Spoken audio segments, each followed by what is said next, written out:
Hey there, boys and girls in YouTube land, the story guy here. I hope that you enjoyed today's story. Remember to like, subscribe, and follow the links to get the ebook version of this audio. It helps the channel grow and is a perfect way to spend an hour of time on a lazy afternoon. Thanks for listening. Enjoy part 1 of The Lasting Echo. Chapter 1, Returning Home. Ella Mitchell sat in the back of the taxi, her heart pounding as the familiar coastline of her hometown came into view. The small coastal town had always been a place of solace and memories, but it had been years since she'd last visited. Now, at 30, she was returning to care for her ailing grandmother, Charlotte, who had been the lighthouse keeper for decades. The taxi pulled up to Charlotte's quaint, weathered house overlooking the sea. Ella stepped out, her senses immediately overwhelmed by the scent of salt water and the distant cry of seagulls. She took a deep breath, feeling a mixture of nostalgia and apprehension. Memories of her childhood summers, spent playing on the beach and exploring the lighthouse, flooded back. As she approached the door, it swung open to reveal her grandmother, frail but smiling warmly. "Ella, my dear," Charlotte said, her voice trembling with age but filled with warmth.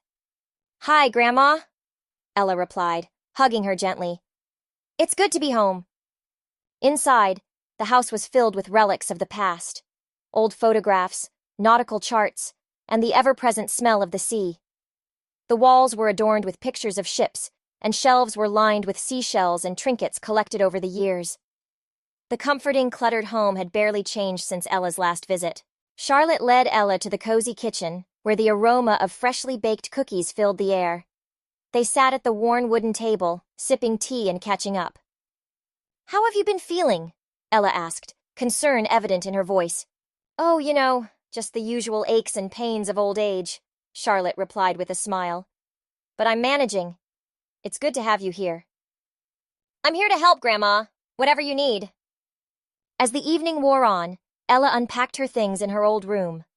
The room was just as she remembered, with its whitewashed walls, a small writing desk, and a window overlooking the sea. She sat on the bed, feeling the weight of her decision to return. Leaving her fast-paced city life behind hadn't been easy, but her grandmother needed her, and that was what mattered most. The next morning, Ella woke to the sound of waves crashing against the shore. She dressed quickly and decided to explore the town she once knew so well. The beach was as beautiful as she remembered, its golden sands stretching out into the distance. Seagulls swooped and dived, and the salty breeze played with her hair. As she walked along the shoreline, lost in thought, she heard a familiar voice. "Ella Mitchell, is that you?" She turned to see Luke Carson, her childhood friend, walking toward her. He looked much the same, but more rugged, with a tan from years spent working outdoors. His sandy blonde hair was tousled by the wind, and his blue eyes sparkled with recognition. "Luke, it's been ages!" Ella exclaimed, hugging him. "It sure has. What brings you back?" "Grandma needs some help, so I'm here for a while. How have you been?" Luke smiled. Same old, same old. Still working with marine conservation. How's the city treating you?" They spent the afternoon catching up. Luke told her about his work as a marine biologist, his dedication to preserving the town's natural beauty, and the challenges they faced. Ella shared stories of her life as a journalist, the hustle and bustle of the city, and her decision to return home. As the sun began to set, casting a warm golden glow over the beach, they walked back toward town. "I'm glad you're back, Ella," Luke said, his voice soft. "The town hasn't been the same without you." Ella smiled, feeling a sense of belonging she hadn't felt in years. "It's good to be back," she replied. As they walked, they passed by familiar landmarks, the old general store, the tiny park where they used to play, and the quaint little cafe that still served the best clam chowder. Everything seemed smaller, but the charm was still there. "Do you remember the time we tried to catch that crab at the pier and it pinched your finger?" Luke asked with a laugh. Ella chuckled. "How could I forget? I thought I'd lost my finger for sure." They continued reminiscing about their childhood adventures, each story bringing them closer. By the time they reached the town square, it was clear that the bond they shared was still strong. Luke glanced at his watch. I should get going. I have an early start tomorrow. We're monitoring the coral reefs. Maybe I could join you sometime, Ella suggested. I'd love to see what you've been working on. I'd like that, Luke said, his smile widening. See you around, Ella. As they parted ways, Ella felt a renewed sense of purpose. She was home, surrounded by people who cared, and ready to embrace whatever the future held. That evening, as she prepared for bed, Ella couldn't shake the feeling of excitement mixed with a bit of anxiety. There was so much to do, so many memories to revisit, and perhaps new ones to create. She stood by her window, looking out at the lighthouse, its beacon casting a gentle light across the waves. She wondered about the stories it had witnessed over the years, and felt a deep connection to this place that had shaped her childhood. Before she turned in for the night, Ella pulled out her notebook, a habit she had developed as a journalist. She jotted down her thoughts, her plans, and the sense of anticipation she felt.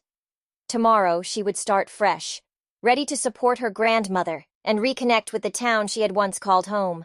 As she drifted off to sleep, the sound of the ocean in the background, Ella knew that this return was not just about caring for Charlotte. It was also about rediscovering herself, her roots, and the people who had always been there, waiting for her to come back. Chapter 2. Reconnecting. Ella woke up to the sound of seagulls and the gentle crashing of waves against the shore. She stretched and smiled, feeling the comforting embrace of her childhood home. After getting dressed, she headed downstairs to find her grandmother already at the kitchen table, a steaming pot of tea and a plate of toast waiting. "Morning, Grandma," Ella greeted, leaning down to kiss Charlotte's cheek. "Good morning, dear. Did you sleep well?"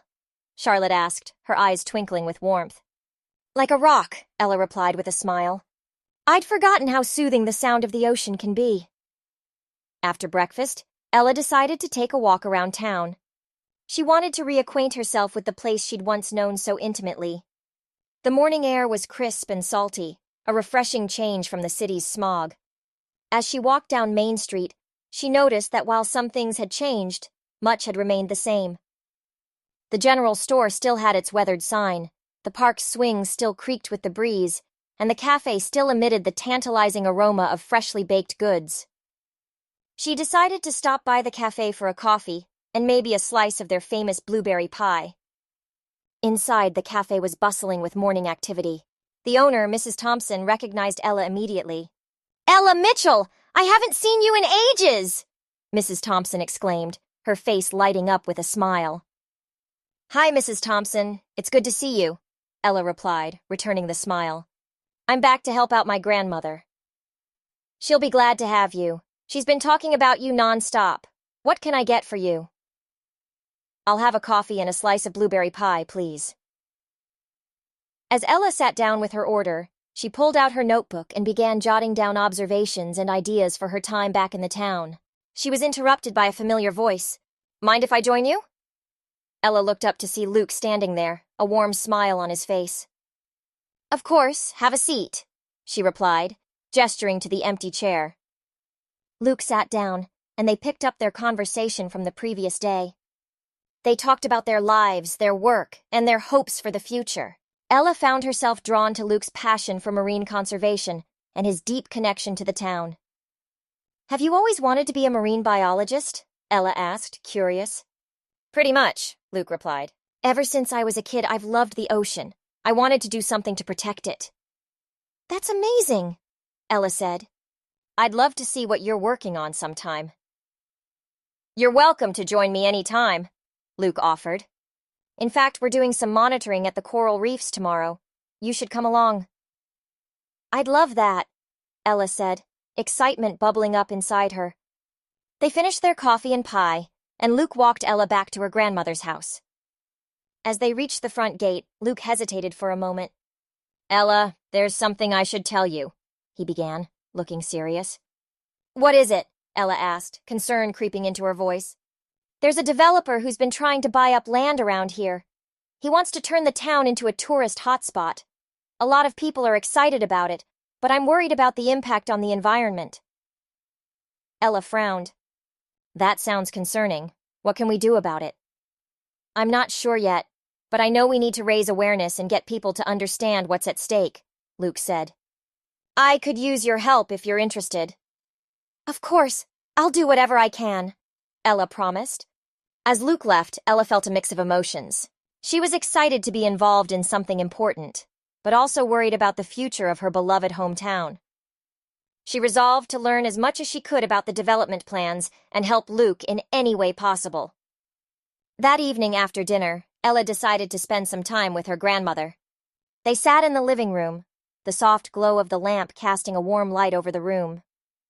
Charlotte was knitting, her hands moving deftly despite her age. Grandma, do you know anything about a developer wanting to turn the town into a tourist spot? Ella asked, breaking the comfortable silence. Charlotte sighed and put down her knitting. Yes, I've heard about it. Derek Vaughn is his name. He's been making quite a stir in town. Some folks think it's a good idea, but I'm not so sure. What do you think about it? Ella asked, curious. I think the town is fine just the way it is, Charlotte said firmly. We don't need fancy hotels and shopping centers. We need to preserve our heritage and our environment. Ella nodded, feeling a surge of determination. I agree, Grandma. Luke and I are going to do everything we can to stop it. Charlotte smiled, her eyes shining with pride. That's my girl. Later that night, as Ella lay in bed, she thought about the challenges ahead. She was ready to fight for her town and its future, but she also felt a growing sense of responsibility. This place was more than just a hometown. It was a part of her identity, and she was determined to protect it. The next morning, Ella met Luke at the beach, ready for her first day of marine conservation work. They boarded a small boat and headed out to the coral reefs. The water was clear and vibrant, teeming with life. As they worked, Luke explained the importance of the reefs and the threats they faced. Ella was fascinated by the delicate balance of the ecosystem and the efforts to preserve it. Seeing it up close makes it so much more real, Ella said, peering into the water. I can understand why you're so passionate about this. It's not just about the environment, Luke said. It's about the community. This town depends on the ocean, and we need to protect it for future generations. Ella nodded, feeling a deep sense of purpose. She knew she had made the right decision in coming back. There was work to be done, and she was ready to do her part. As the day drew to a close, Ella and Luke sat on the deck of the boat, watching the sun set over the horizon. The sky was painted in shades of orange and pink, and the water glistened with the last rays of sunlight. Thank you for bringing me along today, Ella said softly. I feel like I'm starting to understand what's at stake. I'm glad you're here, Luke replied. We're going to need all the help we can get. Ella smiled, feeling a sense of camaraderie and determination. Together, they would face the challenges ahead, fighting for the future of their town and the environment they loved. Chapter 3. The Letters. Ella awoke with a sense of purpose. After her day with Luke, she felt more connected to the town and its struggles. She had decided to dig deeper into her grandmother's past, hoping to uncover any information that could help them in their fight against Derek Vaughn's development plans. After breakfast, Ella ventured into the attic, a place she hadn't visited in years. The attic was filled with boxes of old photographs, books, and keepsakes from generations past. Dust particles floated in the beams of sunlight that streamed through the small window, giving the space a timeless quality. She began sorting through the boxes, her curiosity piqued by the various items she found. There were old family photos, letters from friends and relatives, and even a few artifacts from the lighthouse. As she sifted through the contents, she stumbled upon a small, ornate wooden box tucked away in a corner. It was covered in dust and looked as though it hadn't been touched in decades. Ella carefully opened the box and found a bundle of letters tied with a faded ribbon. The paper was yellowed with age, and the ink had started to fade, but the handwriting was still legible. The letters were addressed to her grandmother, Charlotte, from someone named Edward. Curious, Ella began to read. The letters told the story of a forbidden romance between Charlotte and Edward, a sailor who visited the town regularly. Their love was intense but filled with secrecy and danger. Edward had hinted at being involved in smuggling operations, and one day he disappeared without a trace. Each letter was filled with passion and longing, painting a vivid picture of their relationship. Ella was captivated by the story. She decided to take the letters to Charlotte, hoping to learn more about this mysterious part of her grandmother's life. She carefully placed the letters back in the box and made her way downstairs. "Grandma, I found something in the attic," Ella said, holding up the box as she entered the living room. Charlotte looked up from her knitting, her eyes widening as she saw the box. "Oh my," she whispered, her hands trembling slightly. "I haven't seen those in years." "Do you want to talk about it?" Ella asked gently, sitting down beside her grandmother. Charlotte took a deep breath and nodded. "It's time you knew the truth," she said, her voice filled with a mixture of sadness and nostalgia. As Charlotte began to speak, the past came alive in Ella's mind.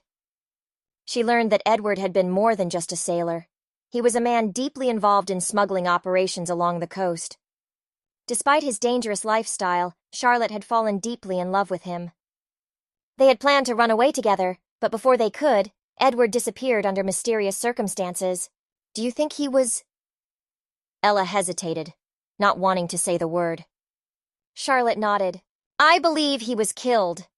There were powerful people involved in those smuggling operations, and Edward knew too much.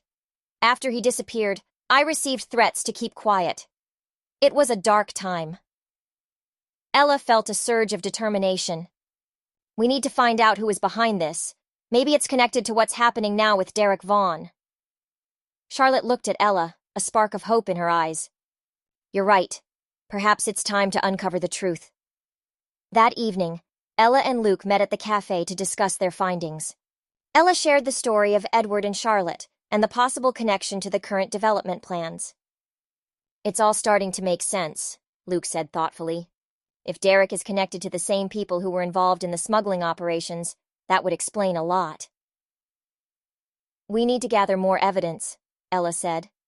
"If we can prove that Derek is linked to these illegal activities, we can stop him." Over the next few days, Ella and Luke worked tirelessly, delving into the town's archives and interviewing longtime residents. They uncovered a web of corruption that stretched back decades, involving influential figures who had kept the smuggling operations hidden.